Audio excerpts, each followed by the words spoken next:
Hello, I'm Dana Cowley, and you're watching Charter Local Edition. Today we're in Carson City, Nevada, and we're covering the 79th session of the state legislature. My guest is your Republican Senator, Becky.Harris. Becky, thank you for being here. Thank you. We really appreciate you.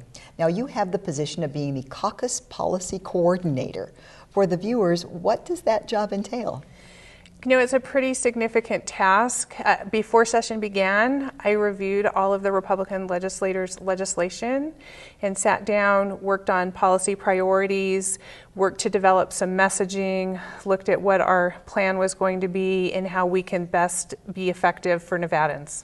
And then you're also volunteering and working very hard toward education from kindergarten all the way through, and you're invested in prepaid tuition. What's happening with the session on that subject? I think some really exciting things are happening with regard to prepaid tuition plans. Over the interim, I had the happy circumstance of running into a woman whose daughter has done really well in school. They bought a Nevada prepaid tuition plan, and she is now getting ready to go to college, and it looks like she's going to have some scholarship and grant opportunities, and they began to worry that they might not get the full benefit of their prepaid tuition plan. Oh, I think that's a worry in a lot of states. And for a lot of families here in Nevada, because they're making that investment over the adolescent years of their children, and they want to know that that college tuition program's available, and they want to be able to have the full benefit of their bargain.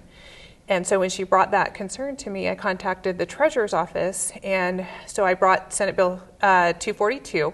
Really excited about that. We're going to be able to expand that prepaid tuition program to graduate school. So if you have a child that excels, gets a sports scholarship, gets an academic scholarship, maybe qualifies for Millennium or gets some Pell Grant opportunities through the federal government, and they get to graduation and they still have tuition credits left, we're going to allow them to roll that right over into graduate school. Oh, that's wonderful.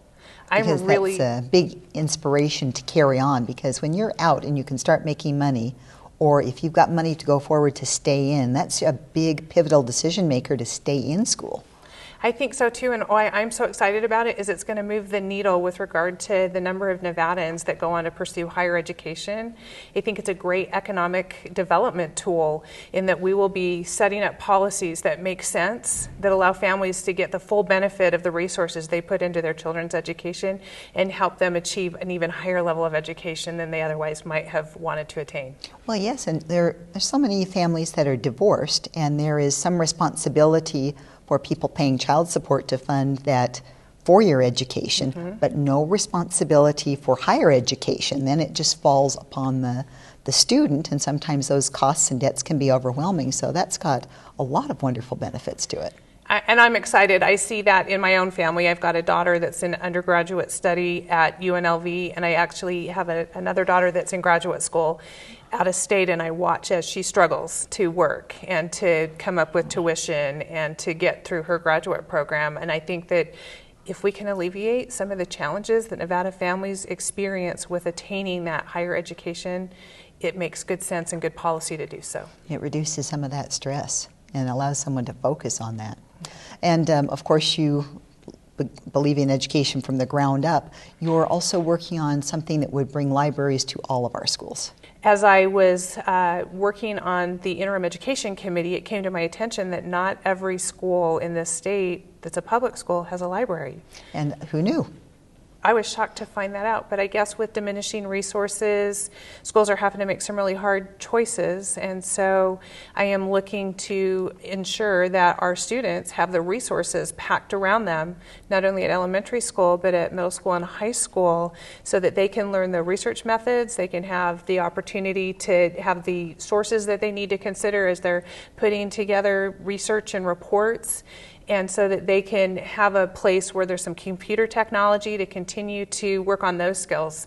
I'm not sure if you're aware, but libraries have transformed from what they used to be when I was a child, and now we've got very engaged librarians who have curriculum that they impart to students, who help them with that research, who teach those computer skills, who get interest and capture a student's imagination through recommending good literature. quality reading and help with literacy, and those are skills that you will utilize throughout a lifetime. I just think libraries are critical.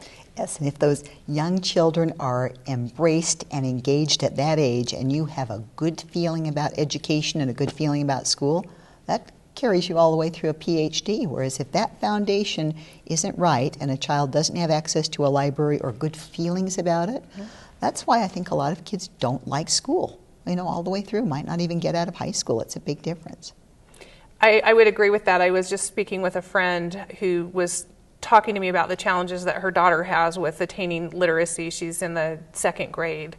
And literacy has always been a topic that I champion. And we were talking about some of the reading selections. And there's a particular reading series that my children loved called Jeannie B. Jones. And so I asked her, has she read Jeannie B. Jones? Bought all those.